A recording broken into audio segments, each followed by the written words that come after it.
Bonjour à vous, ici David Laroche de la série Wake Up Calls, rendez-vous pour booster et secouer votre vie. Voyons aujourd'hui comment reprogrammer votre esprit et obtenir ce que vous voulez dans votre vie.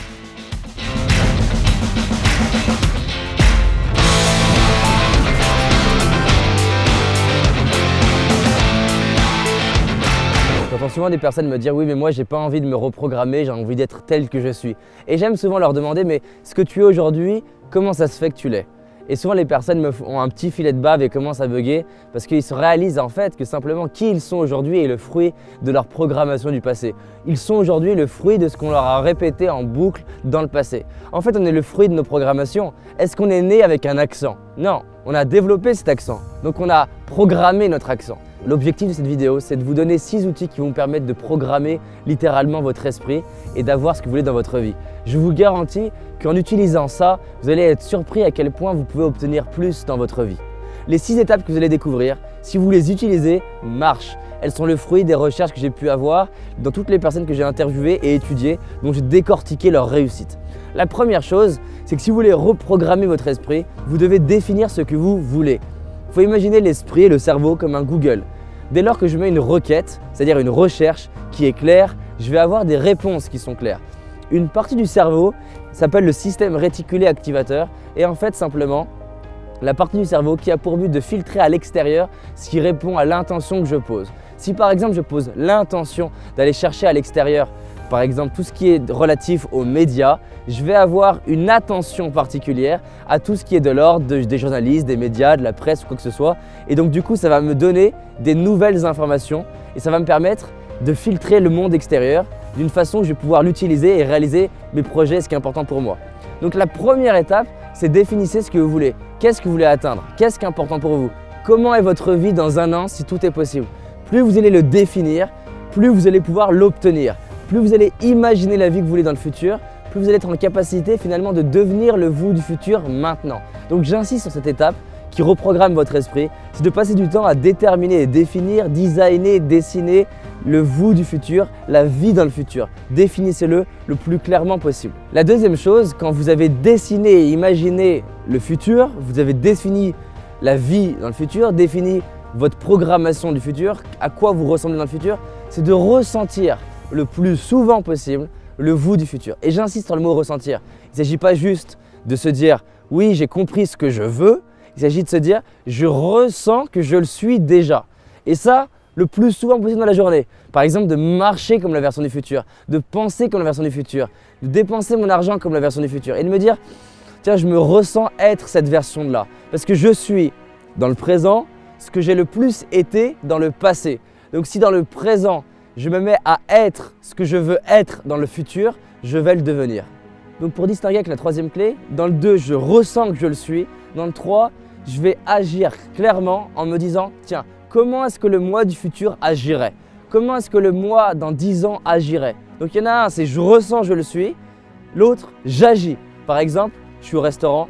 Le moi du futur, qu'est-ce qu'il mange? Je suis dans le centre commercial. Le moi du futur, comment est-ce qu'il dépense? Est-ce qu'il achète? Est-ce qu'il n'achète pas? Je suis dans une conversation, le moi du futur, quelles questions il pose, de quoi il parle. Plus je le fais, plus je vais le ressentir, plus ça va m'aider à l'imaginer. C'est vertueux les trois ensemble.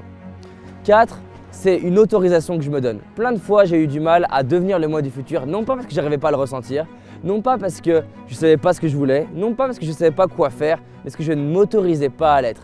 Répétez cette phrase, je m'autorise à être ce moi du futur. Et c'est encore mieux quand on a défini le moi du futur. Par exemple, je m'autorise à être confiant, j'ai le droit d'être confiant.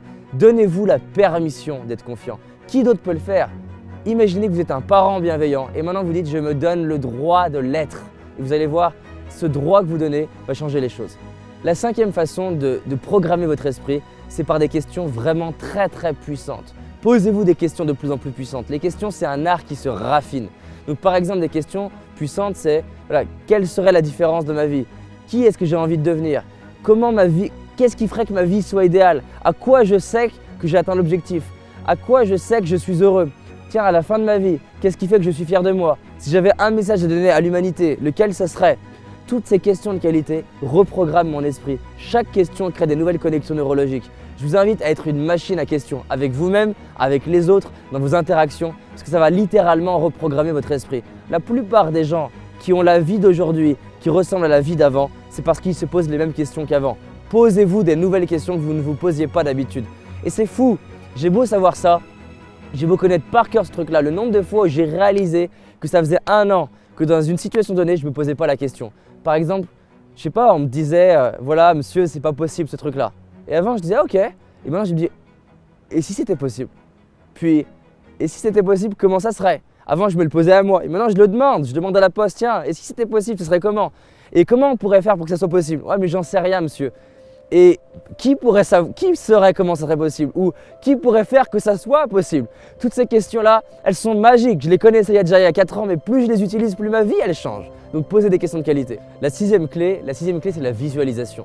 Tesla, qui était un homme illustre et brillant, et je vous invite à faire des recherches dessus, on pourrait d'ailleurs dédier une vidéo à Tesla, passait énormément de temps à imaginer via la visualisation de façon de plus en plus précise pour que ça ressemble à ce qu'il voit. Ce que je veux dire là, c'est que si par exemple vous regardez ma main et que vous fermez les yeux, est-ce que vous arrivez à la voir aussi précisément que quand vous la voyez vraiment avec vos yeux? Tesla s'entraînait à réduire le gap entre la perception, entre ce que j'imagine et ce que je vois vraiment. Pourquoi? Parce que les études montrent que finalement, entre ce que j'imagine et ce que je vois, ça sollicite quasiment les mêmes parties du cerveau. Maintenant, la différence entre ce que je vois et ce que j'imagine, elle est là surtout parce que quand je l'imagine, j'arrive pas à le voir aussi précisément. D'où le fait que Tesla passait du temps à l'imaginer. Et clairement, je ne suis pas au niveau de Tesla et je passe du temps à m'exercer, à imaginer les choses. Plus je fais cet exercice-là, plus selon moi, je suis en capacité de devenir l'architecte du futur parce que je commence à créer les connexions neurologiques de qui j'ai envie d'être dans le futur. Ça me permet aussi de vivre des situations en avance avant d'avoir à les vivre dans le réel. Parce que finalement, la notion de réalité, elle est très complexe à déterminer. Est-ce qu'on vit dans la réalité ou est-ce qu'on vit dans la projection d'une réalité? Parce que finalement, nos yeux, c'est comme une webcam. On voit au travers d'une webcam, on voit au travers d'un cinéma. Donc on ne voit pas la réalité, on voit juste une projection de cette réalité. Quand tu comprends ça, tu comprends qu'on est tous dans des réalités différentes. Donc dès lors que je commence à être quelqu'un qui est un peu comme un infographiste et capable de designer une réalité et la projeter à l'intérieur de moi-même, je commence du coup à la voir et si je la vois, je peux la créer. C'est la phrase de Walt Disney, What you can dream, you can live. Si tu peux arriver à le concevoir dans ta tête et concevoir comment l'articuler dans ta tête, plus la vision elle est claire, plus tu vas identifier les étapes pour y aller. Ça c'est bluffant, tous les grands visionnaires, ils avaient cette faculté à voir de plus en plus précisément. Donc moi, je m'entraîne à le faire parce que plus je le fais, plus je suis bluffé par les résultats que je crée et ça reprogramme littéralement mon esprit. Donc faites ça si vous voulez finalement vous permettre de passer à un autre niveau et d'obtenir vraiment ce que vous voulez. Donc 1, définissez ce que vous voulez, au moins écrivez-le, imaginez-le. Einstein disait je garde rien dans ma tête que je peux marquer sur le papier parce qu'il savait qu'extraire de soi c'est le meilleur moyen de définir ce que tu veux. D'où le fait que tu extrais un plan de ta maison. Pourtant tu pourrais garder dans ta tête mais tu l'extrais pour l'affiner, le raffiner. 2, ressens le plus souvent possible le toi du futur. 3, agis en fonction du toi du futur. 4, autorise-toi à l'être et donne-toi la permission. 5, pose-toi les questions du toi du futur, des questions de qualité puissantes que tu ne te posais pas d'habitude et autorise-toi à les poser aux autres. 6, exerce-toi à visualiser les choses de plus en plus précisément. Tous les matins, je m'imagine dans une situation où je suis en train de réaliser mon désir. Je visualise l'image, je l'illumine, je l'éclaire, je la rapproche, je l'agrandis. Tout ça, c'est des exercices de visualisation qui ne sont pas simples et je réduis le gap entre ce que j'imagine et ce qui se passe vraiment pour reprogrammer mon esprit. Donc voilà, applique ça en boucle et tu vas voir, tu vas être bluffé par tes résultats.